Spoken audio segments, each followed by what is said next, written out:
Sounds fine. All right, good. Yeah, for whatever reason, Zoom, it may sound good to you, but on the recording, the volume's not right. So I have to go into the recordings after they're recorded and up the volume on the file. And I'm trying to not have to do that. Right. So just playing with stuff, figuring out different things, got to keep it interesting. Well, hey, Nick and Connie, I haven't seen you in forever. Yeah, right? No kidding. Been what, 4 hours? I know. Yeah, we actually just posted something on Basecamp. We was trying to get it on Basecamp before this, but it's only been about 5 minutes. What'd you say? A big thanks to you, Tyler, for coming out to the site and everything. And so no problem. You feel better about the project now? Absolutely. Yeah, we really appreciated that. It cleared up some things in our mind, and it kind of put the stamp on stuff that we knew. And it really helped concrete information, And it opened up. Yeah, definitely some avenues. A lot of options. Okay. On multiple levels. The marketing piece, the exit strategy. I mean, you mentioned some things that we didn't even remotely come close to thinking about, and so that was a wonderful thing. And plus, you pointed out some things as far as within the project on site, as far as codes and things like that we should be looking for, and safety items and so on and so forth. So it was a big deal for us. Cool. I appreciate that. So let's review that, because the one thing I didn't do is film it. So I kind of feel like I short shafted everybody else, and I want to make up to them because they missed out on the opportunity. So if we'll just take, if you guys are okay with that, we'll take a few minutes, and I just want to kind of hit the high points, and you guys tell me if I missed something. Okay. But primarily, so Connie and Nick have a flip going. It's a burner house, so I call it burner house. It had a fire. They've owned it about a year, and they've had some challenges, but they've done a really good job, I think, of working through them, frankly. And I went out to kind of help them brainstorm, do we keep it or do we sell it? And if you guys watched the previous call that I did with them on their other house, where we talked about the projections, what it looks like down the road. Do you flip this or do you keep it? And so the only way to answer that question, guys, is you got to do the math. I mean, you can go with your gut, but realistically, the calculator wins every time. Right. So what we did in that other call that all of you probably watched is Nick and I and Connie went through that deal and discovered that it makes sense to keep that house because it provides them a nice return. And when you scale that over time, it becomes a freaking awesome return. So why sell it? So basically what we did is we did the same thing today with the other house, the burnout house, which is not done yet in construction. They're about probably 5-6 weeks out from being done, to have that same conversation. The difference, folks, is that the house we went to today is a significantly higher price point. So we were talking about a $100,000 house or less, actually, the other one, the first one, and now we're moving up to a house that retail value is probably around the $400K mark. So think about the first thing I think about, guys, is the tenant. Who's going to live in this house? Well, I don't think your average $850 a month, $1,200 a month renter is going to occupy a $400,000 house. That's just not possible. So one of the things that I think about right away is if something goes wrong, when the market adjusts, what's going to happen? The reality is that property, because it's a higher end property, someone's going to move quick. Here's the thing. Broke people, they stay broke forever because they don't recognize things like market shifts. They overpay on rent because nobody qualifies them, right? So they only move when they get thrown out a lot of times.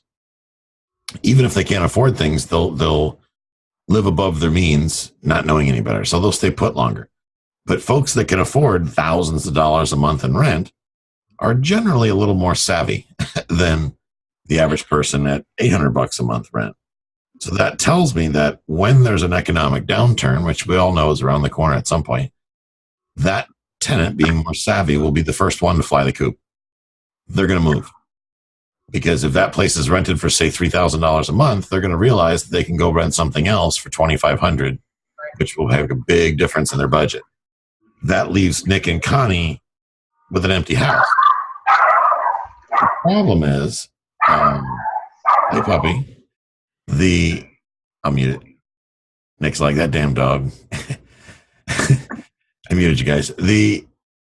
When they're left holding that bag, they're also left holding that debt service, because fixing a house, but you got to buy it and you got to rehab it. So the debt service on that would be somewhere around the neighborhood of around 200,000, give or take. That means somebody's got to pay that mortgage while they're trying to find another tenant from a smaller pool. And the other thing you got to think about is you got this many tenants that can pay $800-900 a month. You got this many tenants that can pay $2,000 a month. Big difference. That said, you got to keep that in mind when you're doing this. Who am I serving? Anytime you're buying property, sorry guys, I hate to keep fiddling with this. The number one answer that you have to ask yourself and get the answer to is, who is my customer? When we're buying a property and we're renting it out, who is my customer? Frankly, even if we buy a business, like Lance is getting ready to probably do a business, who am I serving? Who is my customer? And if you don't have the answer to that question, or you're not accurate in your answer to that question, you're going to have a problem on your hands. So this is a great house in a great neighborhood. All that's great. So the next question is, okay, if this doesn't make sense as a rental, then we obviously need to flip it. But now what about a tax problem? When we flip it, we're going to create a capital gain situation. Well, not necessarily. Yes, but there's ways to work through that. One of the ways to do that is to hold partial financing, or all of the financing, whatever.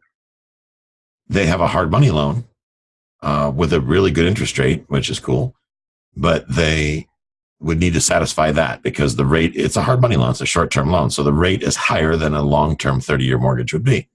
So they obviously would need to exchange that debt out for some better long-term debt. One of the ways they could do that, we talked about, was like going down to the IRAs, companies, going to their training, networking with an IRA investor, somebody that's got retirement funds that wants a good, long-term, safe investment opportunity. They could then buy out they could pay off the first mortgage, the hard money loan, replace that with some good underlying long-term 30-year debt, maybe even 40-year debt, who knows, from somebody that has an IRA that would like a nice 5-6% guaranteed return every year, no matter what. For the lender, it would be a great low-risk loan, because they'd be borrowing 50% loan to value. So I would kind of hope that Nick and Connie default.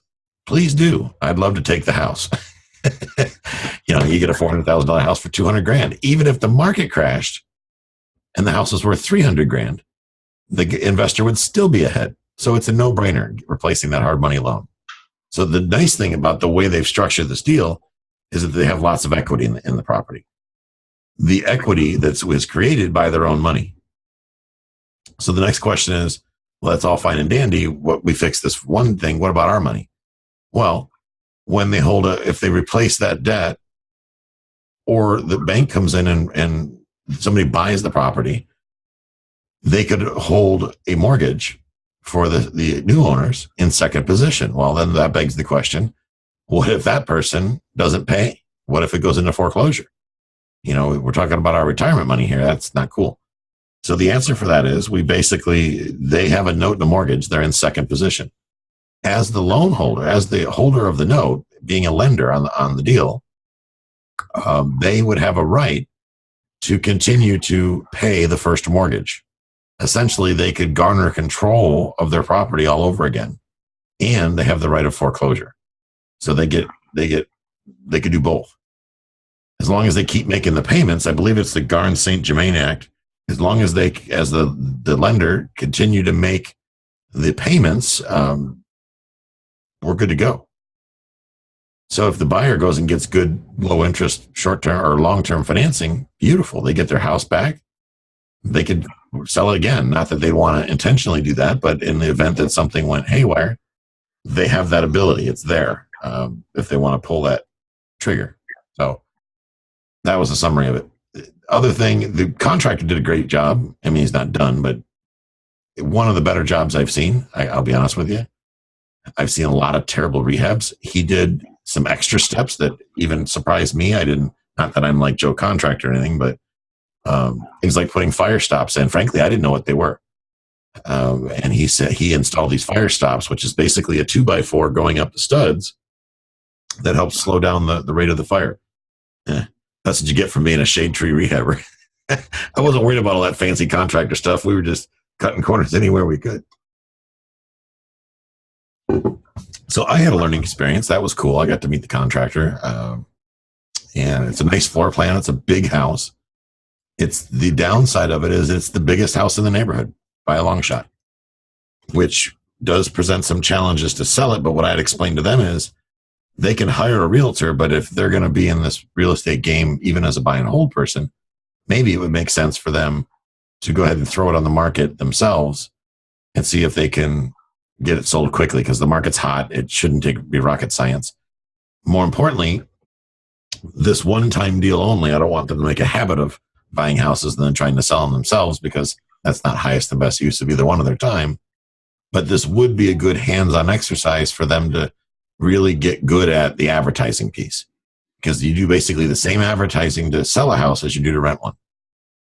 And it's when you're hiring property managers, as they well know, because they're dealing with a property manager now, the advertising, if it's not up to speed, your property sits vacant. And that's what we talked about on the other call, is that the property manager could do a better job advertising than what he is. So this gives them a good hands-on opportunity to get this thing sold. If they want the exposure of the MLS, I can pop it in the MLS. It's not a big deal. It takes me 20 minutes of my time, but they don't have to go that route if they don't want to. It just gives them some they've got a lot more options. The other thing of the other side of that is the downside of the MLSR is that a lot of agents don't understand seller financing. Every one of my listings has seller financing. There's a reason why people beat the door down and get inside my listings, because I offer seller financing on every one of them. The problem is the realtors, the agents don't understand it, which is sad. Herm can probably attest to this, that, there's some dumb agents out there. Sure, Herm, you've run into a lot of them, like all the ones that say you can't sit their property open. What? Yeah. No, I don't want traffic at my house that's for sale that I don't get paid on until it sells. That would be silly. Why would you do that? Oh my gosh. Please don't do that. Don't add value to me. What are you thinking? You terrible thing. So did I cover it, Connie and Nick? Did I summarize it? I'll unmute you guys. Okay, good. Did you kick the dog, Connie? No, I just stuck him out back. I don't know what he's freaking out about. This is his dad. So that's where we're at.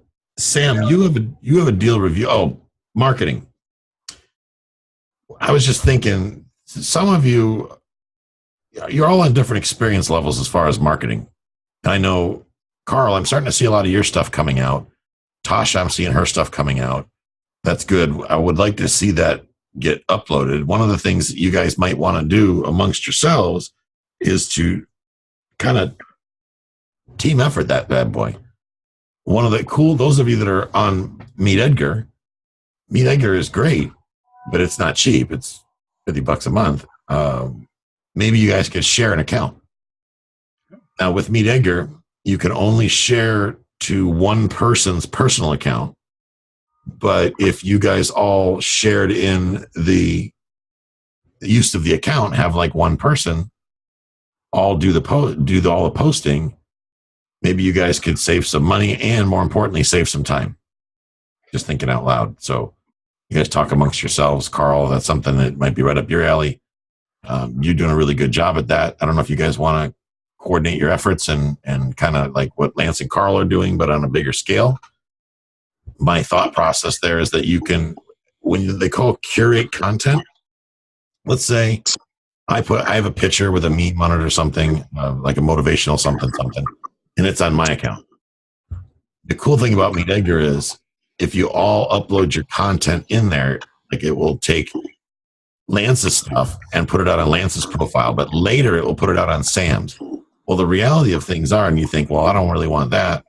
But the cool thing about that is, and I used to do this with Jay Massey. I used to share content with Jay Massey. I think we still do to some degree. We've curated so much now, I've lost track of how much stuff we got. But Sam's audience and Lance's audience and Connie and Nick's audiences are all different audiences. And Erms and everybody, it's all different. So what it does is reduces the amount of effort that you all have to put into that part of the pie.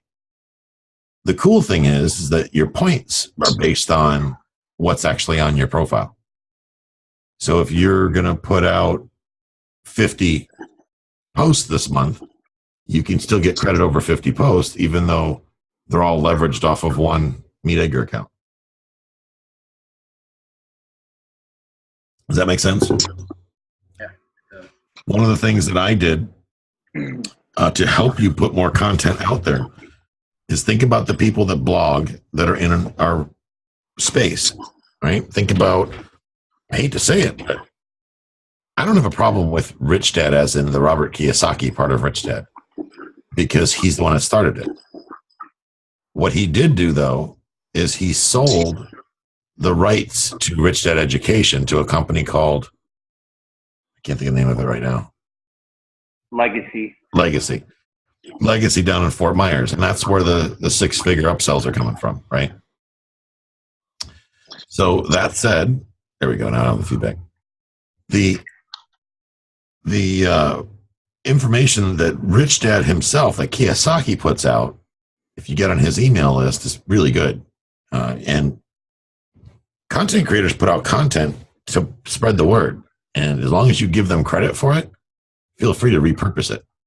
So what I'll do a lot of the times is I'll take stuff right off of Kiyosaki. I get it in the email every day, and I'll cut and paste it in, or I don't do it anymore. I got Alicia doing it on my team, but I will forward her those emails. I got a rule set up in Gmail that when those emails come in, it automatically forwards it to her. She takes a screenshot of whatever that motivational thing is and loads it into Meet Edgar. Because sometimes they'll put 4 or 5 cool things in there. Links to articles, stuff like that. You click on the article, and then you take it over to, I'll show you how to do it. That's the easiest way. Where is, I don't have a browser open. What's wrong with me? Hold on a minute.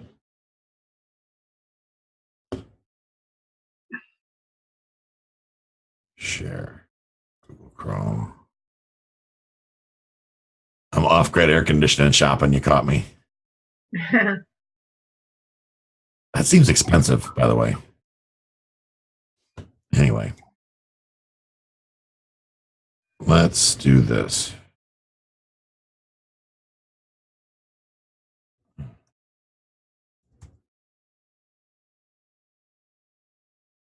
Okay.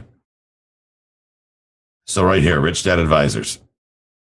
I will go, I have an Apple, so I go Shift Command 4, and I will do like this.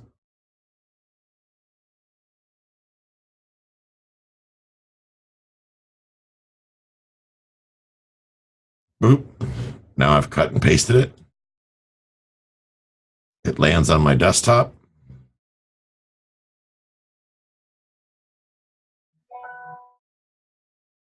And then looks like this.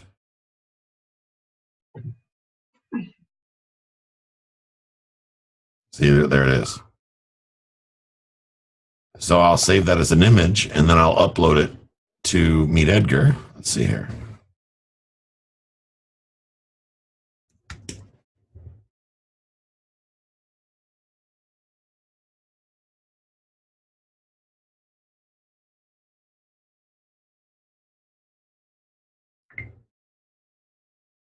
Okay, so here's my Meet Edgar account.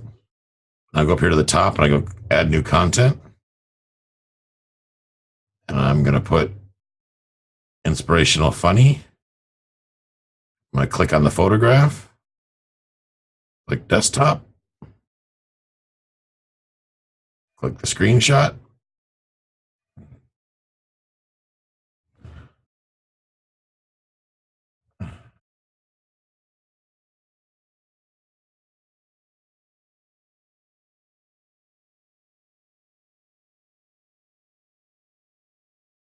something like that, because I did cut their logo out of it.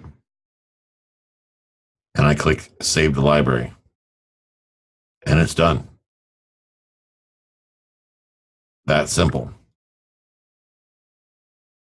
Let's look at the other stuff he's got. In the same email, there are some links. 24 must-have apps for real estate investors. Click here to read more. So you click here. It's going to open up a new browser window. All you have to do, close that window. You go up here to the top. You click on it. You click copy. You go over here to meet Edgar. You can drop that same link right in here. When you do that, it will take away all this extra gobbledygook. It'll shorten it and make it what they call a bit.ly link. But you just simply say 24 phone apps that every investor needs.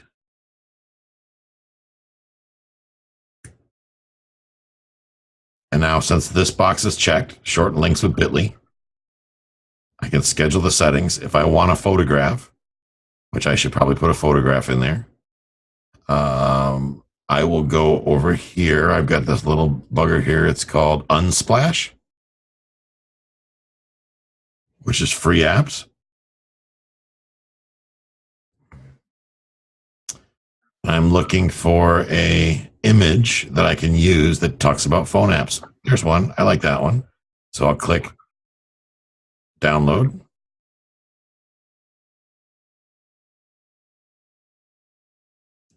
I click save. I go back to Meet Edgar and I click here for the image. I double click on the phone app image. I know I'm going fast, but there's your photograph. I can send it at a specific time. I usually leave these alone. I leave these blank. That way it curates it. It will send them several times. And I can put that anywhere I want. Like I'll put it on my Twitter account. And click Save to Library. So now it will post to Twitter when it gets into this queue. If you look, we got a lot of stuff going on. Like I manage mine and Larry Harbolt's stuff.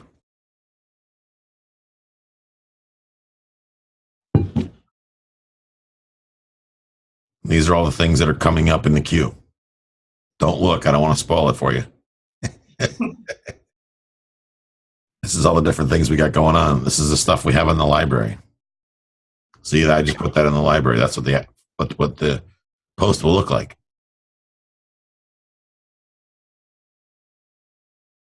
This is all the stuff that's coming up. Questions? Clear as mud? Can you do that 3 more times? So Unsplash, UNSPLASH.com. That gives you all kinds of free high-resolution images. You don't even have to log in, which is kind of cool.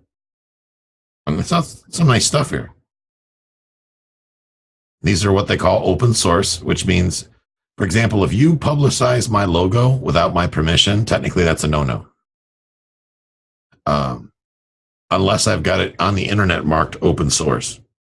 Now, what I've done with a lot of my content and a lot of my images, even the stuff I've taken, I have a high-end camera and I take a lot of what I call stock photos. Every time we go out of town, I go anywhere. Like today, I took 4 or 5 stock photos. I take different photos of different things because I think later I'm going to probably use them for marketing to some degree. You can always use any photographs that you ever took yourself at any time.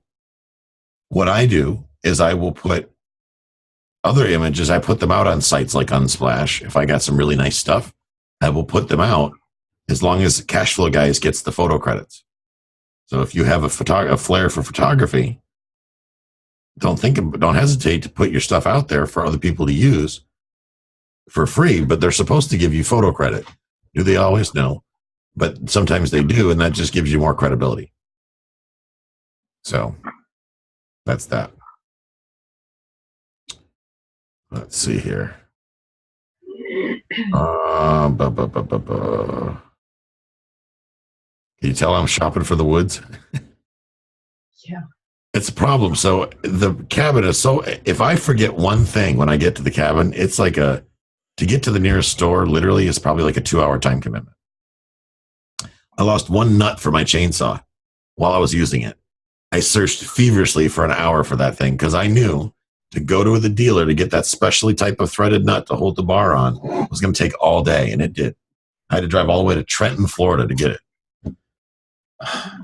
Them folks don't believe about the internet up there. There's you type in steel chainsaw dealer in Cedar Key, you just get a smiley face like shut up. But when you drive across 3 fields around the pine tree and look behind the hay bale, there's one there. He don't advertise because he's been there for 100 years. It's like, oh, geez. Yeah, I drove by like 8, driving out 2 hours to Trenton one way. And then wound up talking about real estate for another hour, sitting on the front porch of some old-time hardware store that turned into a great place to have dinner. 5 hours later, it was dark when I got back to the cabin. But whatever. So I want to talk about sharing the meat egger. Businesses versus real estate. Guys, I want you to start thinking about, as you go through here, like one thing I forgot to mention to you, Connie, everything that we're learning here and everything that we went through the mastermind applies to things outside of real estate as well. Like you had a successful cleaning business. If it were me, I would reflect back on that time and figure out what can I do to systematize it better so that I don't really have to do bupkis, but I can make an extra 50 grand a year doing it. Right? Because it's difficult for everybody, trust me, I know, to start making an income in real estate right away. Right? This whole process takes time. So in the meantime, we all still got to eat. Like Erm's been doing open houses and she's a realtor. So she works as a realtor as she's growing and doing these tasks to build up her database and build up her lead sourcing. It will take time, but she will get there. She stays determined. She'll get there. Same thing. Sam, you got a job. Lance, you got a job.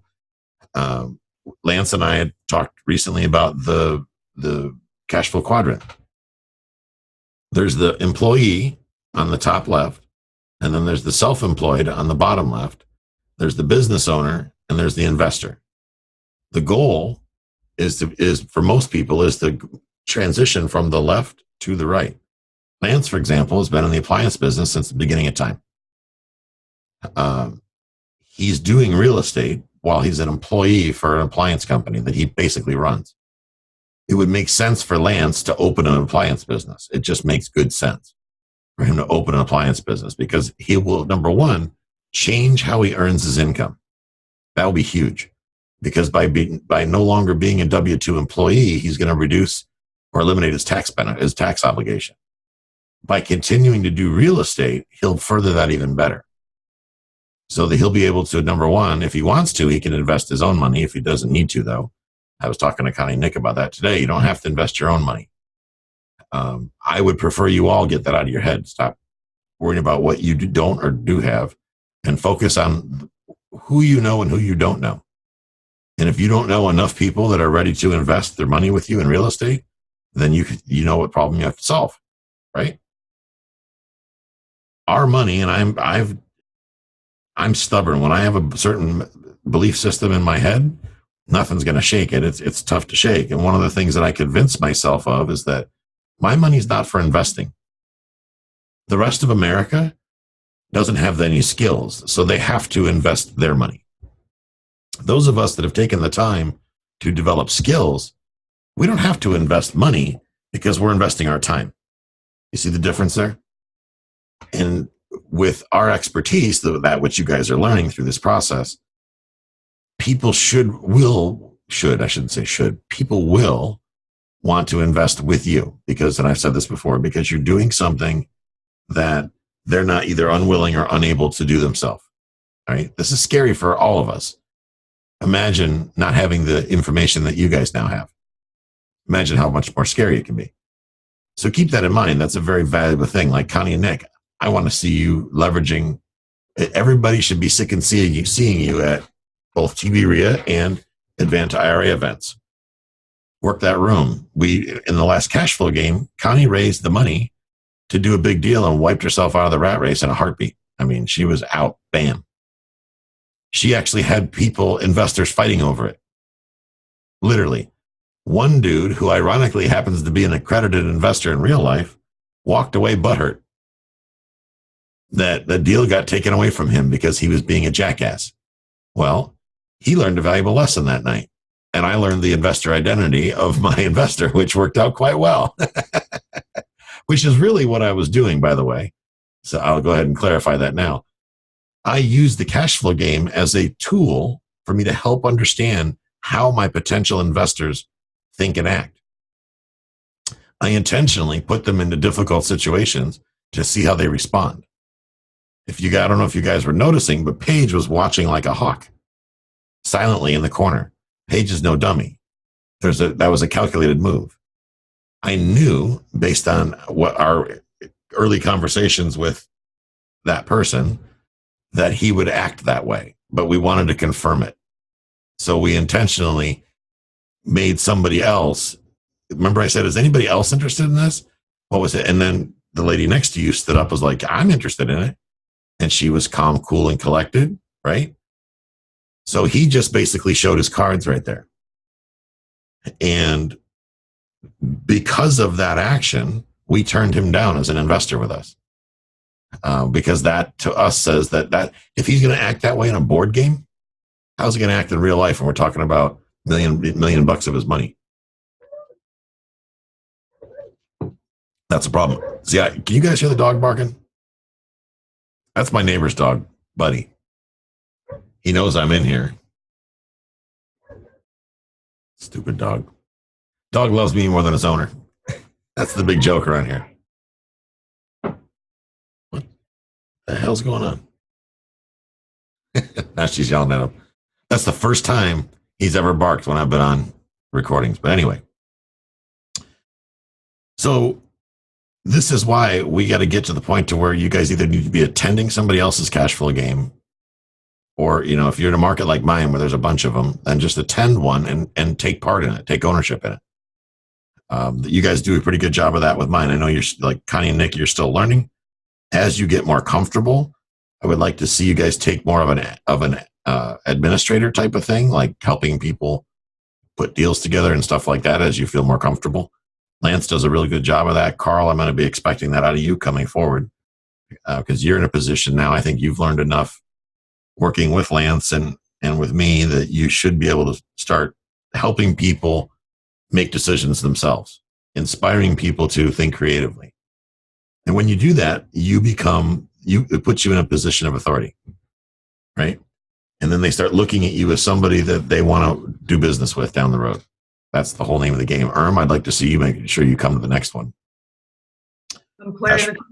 What's that? And this is on Friday. Okay.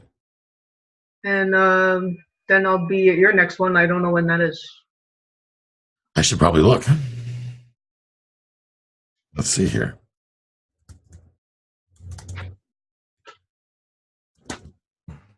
It is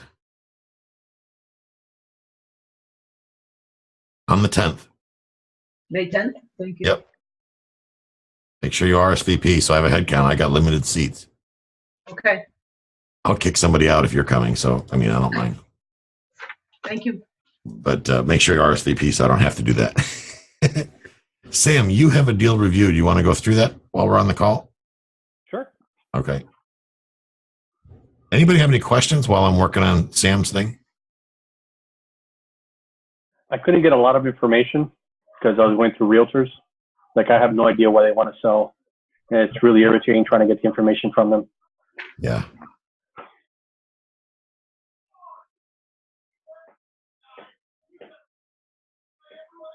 It's basically a 12 unit, 1-1, really Right. small. It's like 400 some square feet a Right. unit.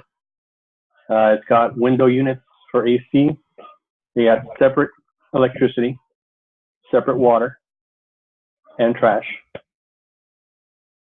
Taxes are about, taxes are 8,219. Oof. Well, oh, here it is, right in front of me. I'm sitting here looking for it. It's like literally right in front of me. All right. Let's do this. Share screen. Okay. So, got 12 units. Ugly, huh? Yeah, ugly. You say 5,000 repairs. I find that hard to believe. Is that a typo? I put something in. I wasn't sure. Okay. Also, the roof, it's so small. I mean, it wouldn't need much, too. So, How's the roof on it? Do you have any idea? it's a flat roof. They supposedly did it in 2009. Okay. So, wow. Property insurance. God, he's paying a fortune for insurance. But anyway, he bought it in 2014 and has an adjustable rate mortgage. It didn't give me an option. I don't think he has a mortgage on it. He paid $380 in 2014, and doesn't seem like it has a mortgage on it. Okay. Let's do this first of all. Let's look at it. Oh, like there's a junkyard in the neighborhood. That's always nice. Yeah. Yeah, I found that junkyard when I was driving that neighborhood. Oh, that is sexy. Look at that. Yeah. It's got like prison bars on the window.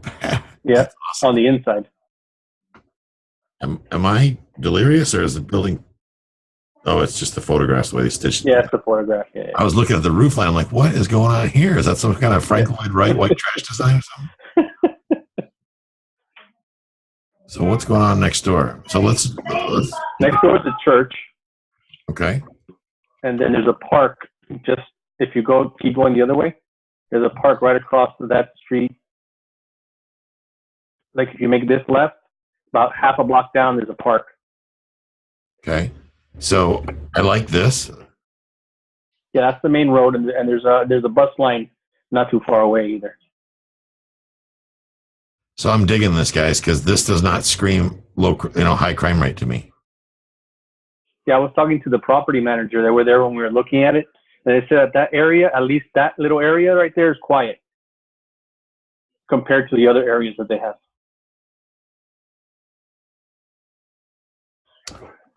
So it looks like they're getting ready to do some paving. There's a paving machine. Yeah, that's not there anymore.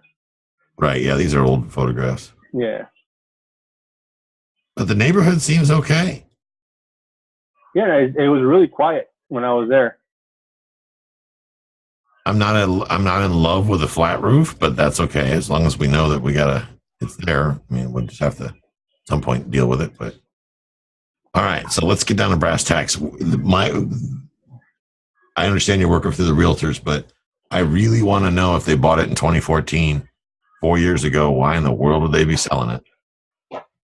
The old Pete Fortunato. Why in the world would you sell such a great apartment building? Don't know. Did they give you the $9,000?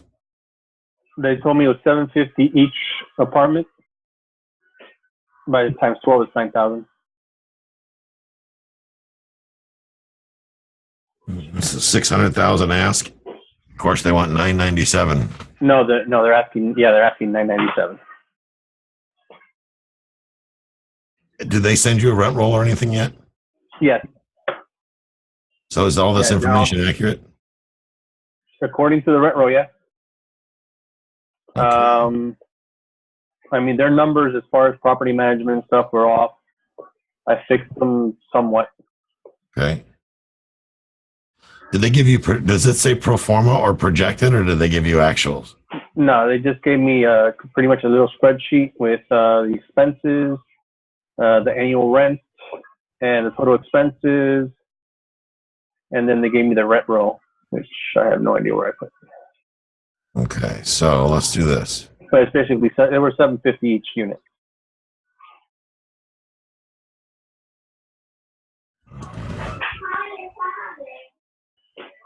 What do they want for it again? I forgot. $997 or something like that. Yeah, 997. That's what they're asking, but going by the 1% rule, it's only 600. 1.5% rule, it's only $600,000. Right. That's fine. Yeah, I'm not worried about that. All right. So let's do this. Let me switch the screen share. I want to run right through this with you guys so you can see exactly how I'm thinking on this whole thing. All right. So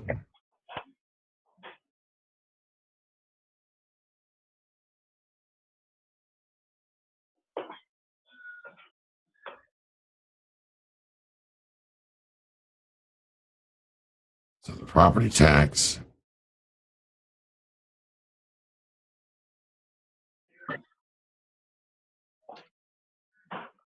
Wait a minute. Did I already analyze this thing?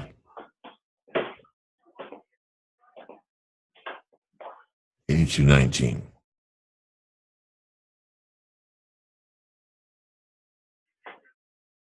annually. And that's what they paid in 2017. That's fine. Insurance is $4,000. Okay.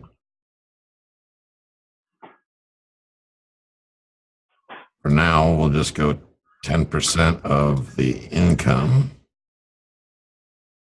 for cleaning and maintenance. And we said the rent is going to be $9,000.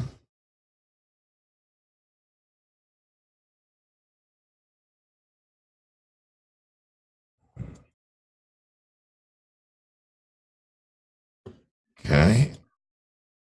Did they give you vacancy loss? They said 5%, but Of course they did. yeah. 12 units. I'm going to say 15 as a guess, unless they can prove otherwise. That usually shuts them off. They were turning one of the units when we were there, and they said there was 3-day turnover. They left 3 days ago, and they already had somebody coming in. Okay, well that's good news. Let's see. Do they want all cash or? I couldn't tell you.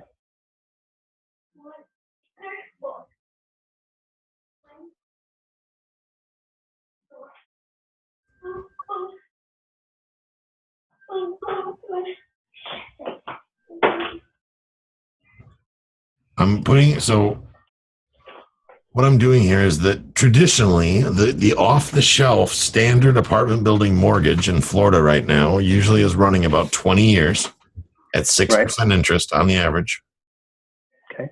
There's a balloon, but that doesn't matter for the numbers because it's amortized based on 20 years. 60% loan to value, which means that the banks are wanting about 40% down right now. Right.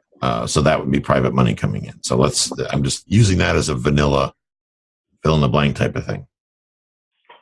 So let's give them 10% vacancy loss, like you said.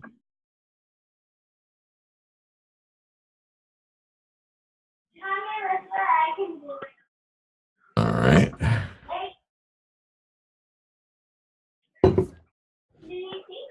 Let's add management.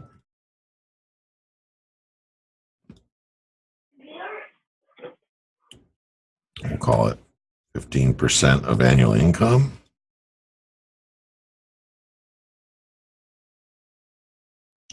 Okay.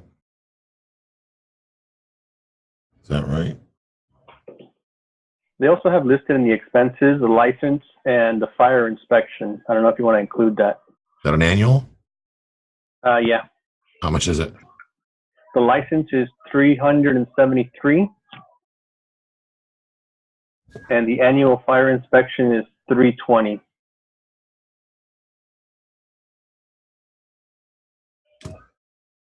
Okay.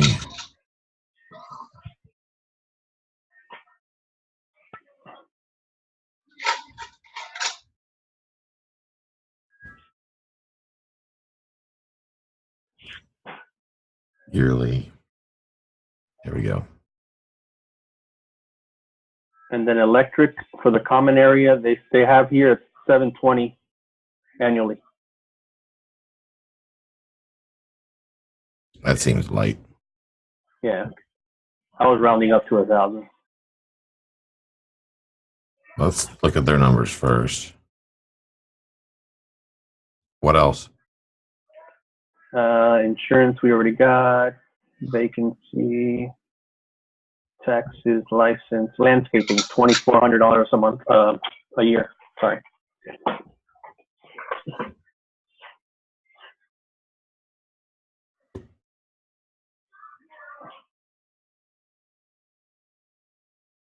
Is there a way to, like, on the deal review to add like attachments so you can send like this?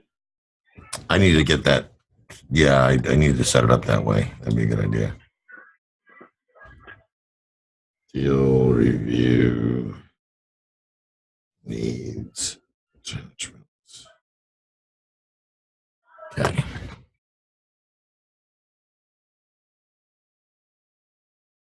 So this is nice. Based on what their asking price is, and sometimes I've done it this way and it's actually worked. I print out a copy of this.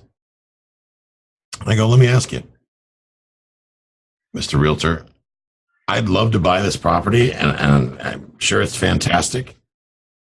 The problem is what you're asking me to do is to buy a property with a 1.3% cash on cash return. Would you be willing to come help sell that to my investors? You'll usually get crickets when that happens. So they'll probably ask what that is. Right.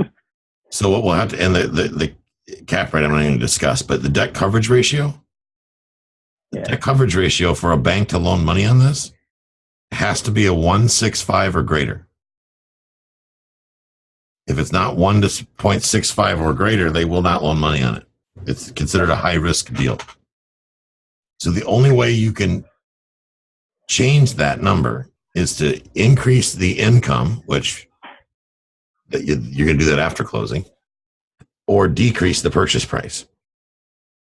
So this is why I like this program, because I can just play with it a little bit. Let's take it to 900. Oops.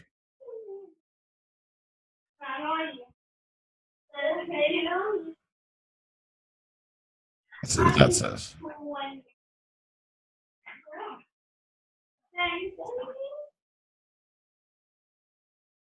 Take it to 800. Keep doing the same thing over and over again. Where's Tasha? And Todd. I know where Andy is. Yeah, see, we're already down to 800,000. So the only other way, which we're never going to tell a seller to change that number, is to put more money down. But we're never going to say that. Ever. So realistically, I bet you, what did we say 1.5 came out to? 600,000.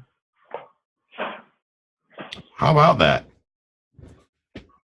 If you bought it at the 1.5 rule, it would pass underwriting by a skoshi. Who says the 1.5 rule doesn't work? Yeah. So this is one way to look at it, Sam. So at this point, I would want to see, did they give you a pro forma, or did they give you rent rolls and all that? Yeah, they gave me rent rolls, and they gave me a separate spreadsheet with the expenses. Okay. So I'm assuming this lines up and this matches, which if you want, I can send this to you real quick. Let's see here.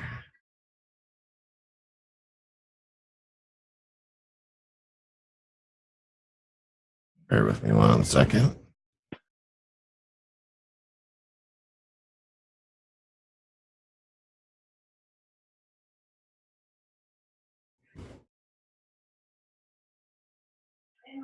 This is where, see, the problem is we don't know anything about it. So right now our hands are tied. So this is a great opportunity to maybe go sit down with a realtor. Right. You know, see if you can get her to meet you for a cup of coffee and have the conversation of, listen, man, I want to make this happen, but before we even get into price negotiations, I only write offers that solve the seller's problem. And I don't know what the seller's problem is. Why would they sell such a great building? Right. And then you don't say a peep. Well, write an offer anyway. See, all agents that's what they all say. Oh, write an offer anyway. Don't write an offer anyway. You got to get that information out of them, or maybe have a coffee meeting with them. Right. There may be probably a pretty good chance that the realtor does not know why they're selling, or is just not willing to give you that information. But I want you to at least take a couple swings at it. Try it a couple different ways. Right. And get with them to understand that information is absolutely critical, that you want to proceed on this, but first you got to get that information. Nothing else really matters at this stage. So assuming you find that out, like he's just wanting to sell it because it's the top of the market. Okay. What that tells you is this isn't it. At that point, you can go ahead and write an offer because they might be fishing for offers. I just lost the deal on my Memphis property today, actually. They said they wanted one of my problem properties, but not the other one. I'm like, well, the one I really want you to have is the one you don't want. So it's like, yeah. So now we're at this impasse. But here's a situation where my realtor has asked the buyer to get on a conference call with me. And the buyer is afraid to get on a call with me. I'm like... can't win. It's like I'm sitting here telling the realtor who works for my property management company. I told her, I said, I teach my students to go direct to talk to the sellers, get the seller on the phone. Now I can't get a buyer to confront me. I mean, I'm not going to beat him up from Florida. Let's just have a conversation, and go from there. But no, the guy will not get on the phone. He wants to work through the realtor. So I don't know why he's buying, because here's the flip side of this, guys. I don't have a warm fuzzy on this guy. I don't know where to begin. The ball's in my court. Kinda. He said he doesn't want one of the two buildings. So what am I going to do? I really want him to get rid of both buildings, but I don't want to show my cards either. But if we could have a gentleman's conversation and I could find out what made you decide to buy these. He's from Boston. I know that. Why do you need financing if you just sold something worth $500,000? Just give me cash and maybe they'll give you a nice discount for cash. Who knows? But I can't have any of these discussions because he won't talk to me on the phone. So let's follow up with this agent and see what kind of information you can get out of him and go from there. Okay. It's not, looking at it, could be a nice little property, to be honest with you. Driving around the neighborhood here real quick. Let me just share this one more time.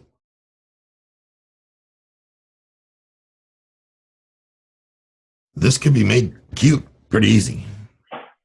Yeah. I'm wondering what happened with the neighborhood. Like, see, there's another multifamily probably right there. Is at the church. Yeah, there's multifamilies all along there.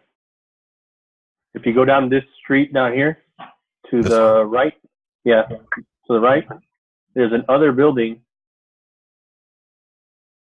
that's a 6-unit on the left. That one right there on the left, the other side of the street. That one's for sale too, but to get someone to show the freaking property, they don't. You don't need to see the property. Why do you got to go inside? Yeah. Oh yeah, you don't need to get inside. Because here's the thing, you'll disturb the tenants. They are your future customers. Right. So, and I know that from a house buying perspective, we all want to see inside. We want to see what the curtains look like and all the other good stuff. We're not living there. We don't need to see inside. We need the numbers. And so the process goes, we get the information, we negotiate based on on subject to the inspection, right? If you walk in there and find out that it's an absolute train wreck, option A is you run screaming the other direction. I've done that. Option B is you negotiate a deal that does make sense. But the cool thing about doing it that way is now you've got evidence to negotiate. Right. See, if you beat them up real bad on the front end and you haven't even got indoors yet, and you've tuckered them out, think about it like a fish. You tuckered them out. You ever throw a fish, see the fish, they throw them on the deck, and then if they get the opportunity, they go out the scupper hole? Right. Well, the guy's all tired out. You beat him up good on the first run, and now you go in there and you find out that the wiring's not up to code, or it's just the roof is shot. Now you got to go and take another swing at them, Right. a big swing. So I will usually go light in the front end just to control the deal, to get it under contract. And then in due diligence, I will take, that's when I eat them for lunch, essentially. Ah, there's your future property management. Have you talked to these people yet? No, they didn't have that sign there when I was. Okay. These aren't bad little buildings. So these, I'm curious, are these 1 or 2 bedrooms? If you don't know, maybe find out what they rent for so you can use them as rent comps, because that's well within the area. It's nice and close. There's bars everywhere. Look at that. These look like villas or something. I don't know what those are. Belong to this. Those are tiny. Oh, see, that one's got a for sale sign. But yeah. Oh, look at that. Under new management, Baldwin Investment. So heck, I'd look this one up. I would research the heck out of this. Is this in Hialeah or where is this? That's in Homestead. Homestead. Okay. Interesting. Yeah, man. There's some possibility there. Getting funding for these is not going to be hard. I'm here to tell you. I can deploy capital into these without no problem. The deal makes sense. So don't worry about the money. Find out the details. Gotcha. And then we'll go to plan B. Let's see. Where you at? You need help with anything? You stuck?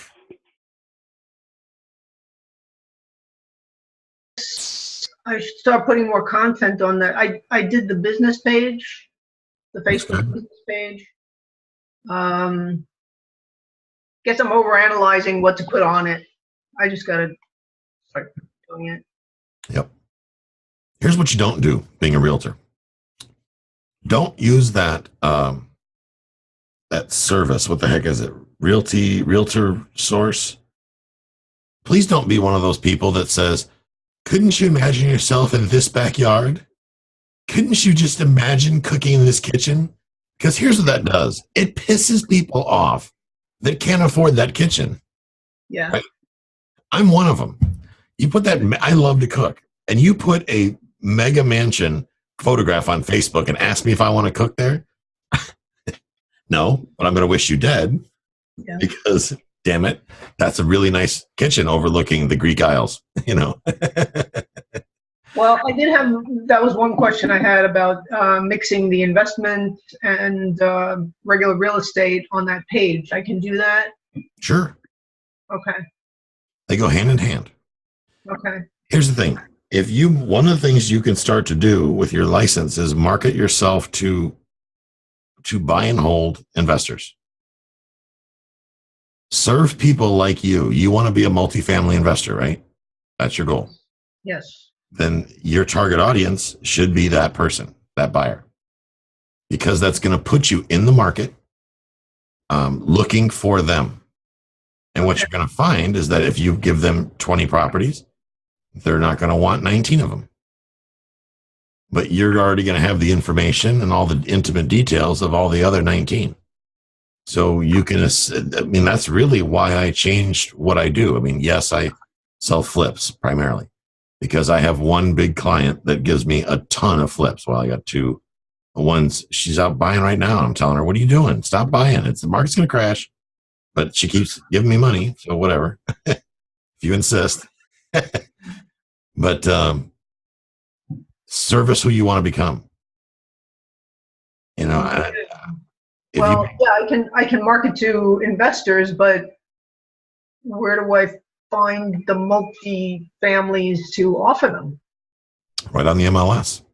Tomorrow, start going on the MLS and get a practice of mining information. Look at some of the stuff that's been on there for a long time. Since you're a realtor, you can have that extra in. Well, I look every day at income properties, but what about expired income properties? That I haven't done.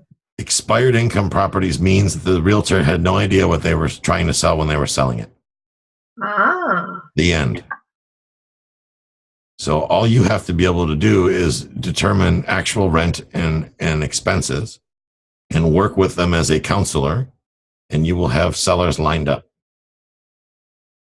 I have buyers right now for any multifamily you can list, anything.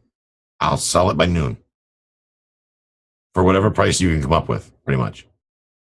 Because there's that many dumb people out there. It's that easy. Okay. Yes, Connie, I did say that. That's a fact. There are that many stupid people out there. I'm speaking at Connie's RIA on Thursday, and I'm going to basically be covering out a little bit of that, the stupidness that goes on in the marketplace right now. It's like, I cannot protect you from being a complete moron. If you choose to pay for this, that's cool. I'm a listing agent. I'm not going to sell it to you. So, one of the reasons why I never represent both sides ever is because I don't want to be responsible for the buyer's decision. I will represent the seller. I will price it through the roof, and we always get what we want. But nobody ever has to ask Tyler, do you think it's a good deal? Because I can't sit there and lie to him and say it's a great deal. I can't be that guy.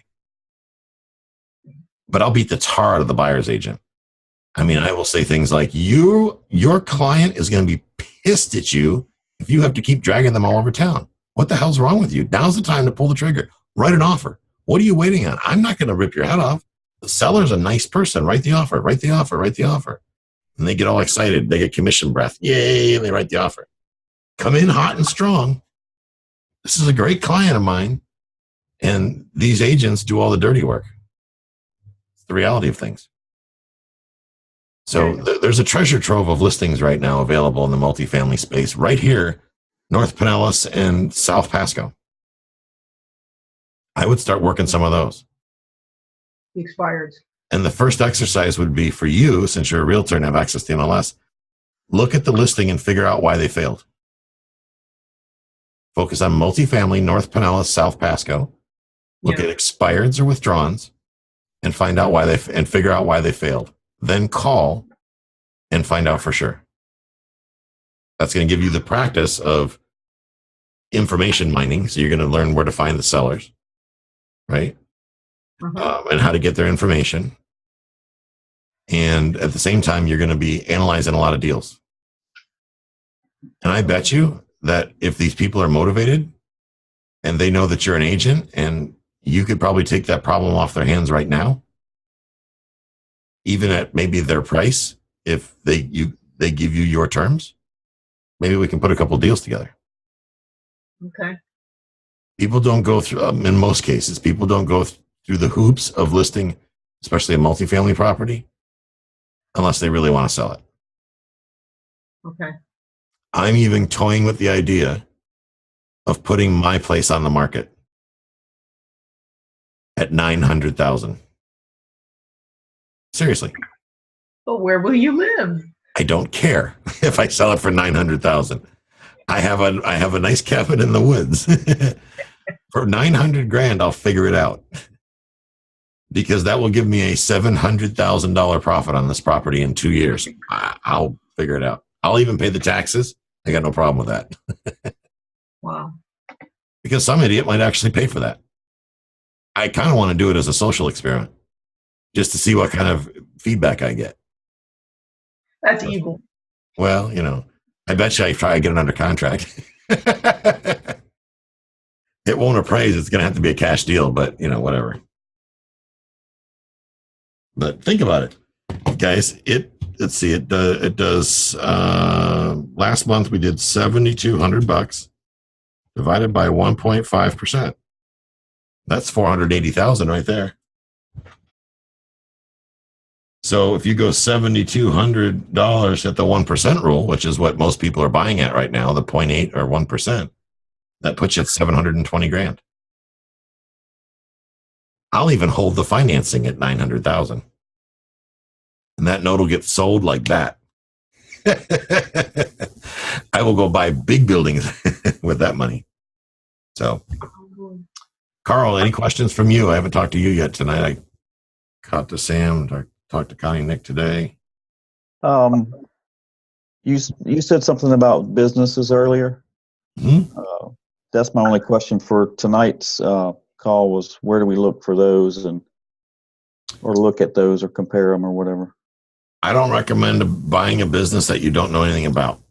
Okay. So that said, you have a mechanic background and whatnot.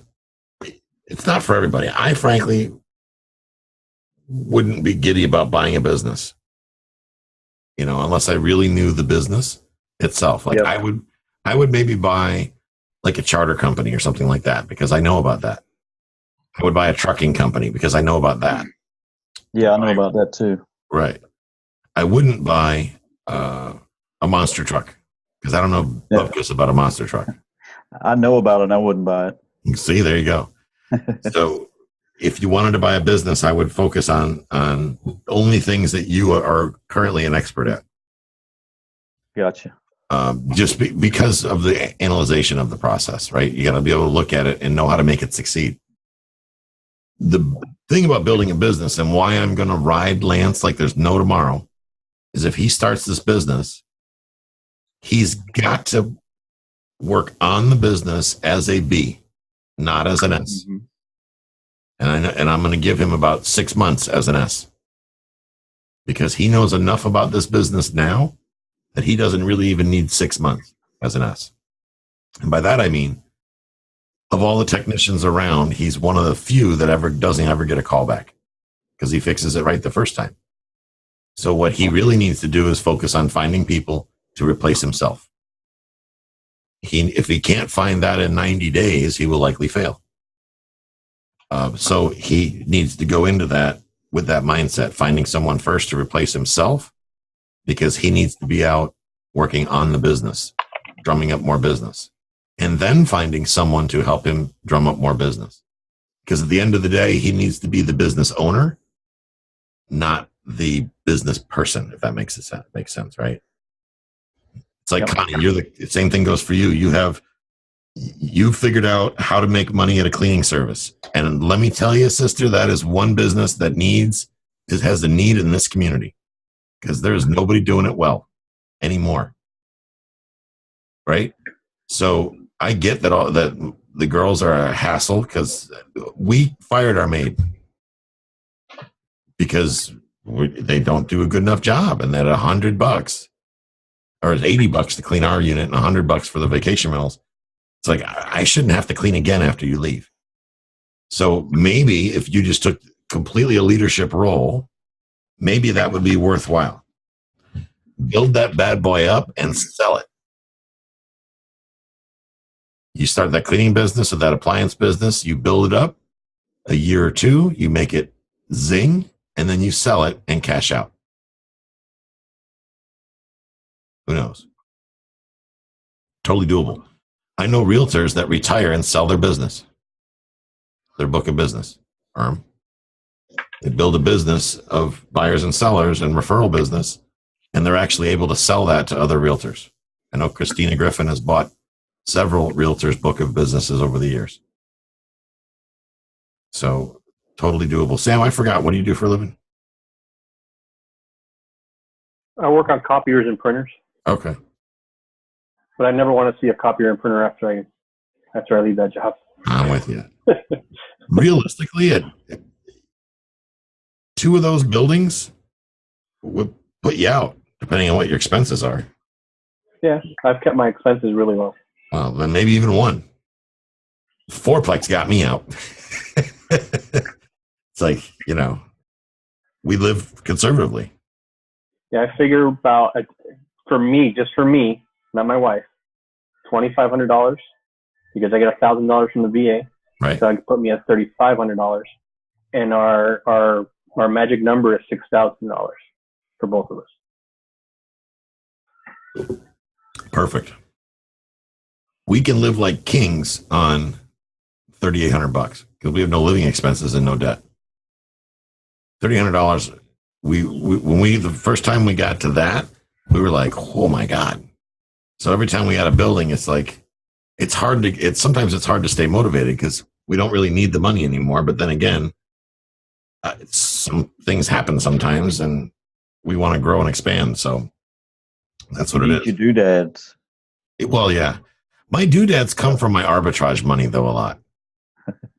Like I had a guy that listens to my podcast bought my drone. you know, gets on the phone and wants advice. And I jokingly say, he says, what do I owe you? And this is before I was doing the coaching thing. And I said, or right as I started doing it, the mastermind, I said, oh, send me a Mavic Pro Platinum. Next thing you know, I get a check in the mail. Okay. I'll take that drone. Yes, thank you very much. But lots of different ways, guys. How can I monetize this is what I want you to think about this week, right? Lance, you've got some decisions that you have to make and get laser focused. And you guys, Lance and Carl both, I got to say, you guys have done a great job. You all have done a great job taking action. Todd's been traveling, so I let him off the hook this week. He's out of town doing his thing. You guys are all getting really close. Connie and Nick, you knocked it out of the park at St. Pete. You know, get this bad boy, keep this thing on task 5 weeks out. Make sure it's 5 weeks. And then get that bad boy sold. You got a lot of opportunity sitting right in front of you. I think if you start working the multifamily angle, number one, you're going to learn who your competition is, the other buyers. And what you're going to realize here is I think this is going to give you a lot of confidence as a buyer, because you're going to realize that every other buyer out here that's outbidding you, so to speak, is no more qualified to buy than you are. Okay. They're just writing offers, and you'll be surprised how many offers get written, never even make it to the closing table. Because the people just do a lousy job of building rapport. They're basing it off the offer. And I know a lot of that goes on in our area right here. So we will do well. How are we doing on our 40-point trackers, guys? This is when everybody starts looking at the wall. And I was hoping you wouldn't mention that. I can't help it. It's my job to mention it. Yeah. I think I was averaging like 18 points. Okay. Average. So of the things that are there, 18 points a day? That's the average. So I just got the last 15 days, and then I just divided it by those 15 days. Okay. So let's look at the different tasks that can be done and maybe change the tasks that we're doing, increase the frequency. In other words, if you're going to send, like emails, for example, give you the worst ROI. So you got to send a lot of them. Right. But what you guys may find is that if whoever has Gmail, you probably have a ton of contacts that you've never reached out to. Maybe you start some sort of a newsletter, like a blog, sharing what you're doing, your new venture. Nick and Connie, you've got everybody from the Navy and you've traveled all over the world. You've probably got a massive database you don't even realize. You put that in play and you send out an email every week or every 2 weeks or every month or whatever you want to do it. Those are easy points to get. Those are no-brainers. You can easily make those give you on any given day 15, 20 points. 40 points is really not hard. I know it seems daunting right now, but look at how things are scored out. Speaking in front of people, being face-to-face with people, gives you the highest scores. Now, Sam, I know I said you don't have to get inside of properties, and I still believe that to be the case. But that doesn't mean you can't get out in the community, which I know for you is a challenge. I get it. I had the same problem. Used to not be a fan. But the more I did it, the better I got at it. Going to Toastmasters, you're doing that. Give lots of speeches. They'll let you speak, depending on your club, as many times as you want. Count up the number of people in the room and log them on your sheet. Because a lot of this, guys, you guys are probably getting close to the points in a lot of cases, but just not logging it. That's the problem I had, is I kept forgetting to log it. I'm like, oh, it's like, how many people were there? And, Oh, wow. I didn't realize that. So if I have 40 people in my Toastmasters group and I do something like I'm on the Begat team on the timer or something, I get 40. No, you need to give a presentation in front of people. Okay. Not just stand up and say, I'm Erm and I'm here to time you. I'm going to need a little bit more out of you than that. Sorry, dear. Well, you do a report and right. Whatever. No, it needs to be something relative. For example, when I did Toastmasters, and admittedly, I probably need to go back to Toastmasters again because I miss it, frankly. I and I need to up my game as well because I just dropped a num. You hear that? Now I'm cognizant of it, so I won't do it. Every speech that you do needs to be relative to what you're doing. Financial independence, real estate, owning a business, something like that. Something in those lines. Because number one, in people's mind, it keeps what you're doing, they see you as consistent. And the one thing that you put 100 people in a room, they are not, is consistent. Hence why gyms and storage places make so much money. Because people keep paying and never keep doing. Right? So when you're up there talking about the same topic, they will subconsciously identify real estate with ERM. Well, that's a home run, because whether they want to buy or sell a property or maybe invest in one vicariously through you, win, win, win. They know that you're the real estate person. I became the cash flow guy from Toastmasters. Now I get asked to speak all over town about what? Real estate and cash flow. Connie asked me to come speak at her RIA. I've already been to her RIA and spoke 8 months ago. Speaking on a different topic this time. What am I speaking on? Multifamily? Okay. Had to double check. So I'm going to go speak about multifamily, right? I don't know if you guys are, hope you guys are going to market it. So there's some people there to talk to, but I'm consistent in what I'm talking about. I just got invited to go speak at the opening of a new RIA over in Tampa. A guy named TJ Hines has invited me over there to speak on multifamily. So people have identified me as the expert in my market. Here's the deal. There's room for more. Lots more.